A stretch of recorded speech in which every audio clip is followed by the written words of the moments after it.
number 6, keeping your car in gear while stop, mga kapiksit. Ayan. Kapag ka naka-stop ka sa mga stoplight, particularly sa mga intersections, lalong-lalo na kapag may digital timer, kung matagal ka mag-iintay dyan, mas maganda mga kapiksit na ilagay mo sa neutral, tapakan mo yung iyong foot brake or gumamit ka ng handbrake. Yun ang pinakamaganda mong option. Huwag mo hayaan na habang nakahinto ka, naka-engage yung gear mo. Okay? Kasi syempre kung naka-engage yung gear mo, obligado ka na apakan yung iyong clutch all the way down ng long period of time. At hindi po yun maganda sa ating clutch assembly, mga kapiksit.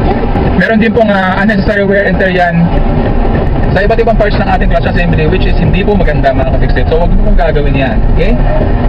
So, palagi mo tatandaan na kapag nagmamaneho tayo, meron pong tamang operation yung ating manual transmission na sasakyan para mag-operate na smoothly at hindi po mag-cause ng damage to any parts of our vehicle. So, nandito tayo sa uphill. Ayan, bonus to sa'yo. Nakaapak ako sa aking brake pedal at tayo ay magpaparangkada dito, mga kapiksit. Ayan, sobrang stiff nito uphill na to, no? First gear tayo.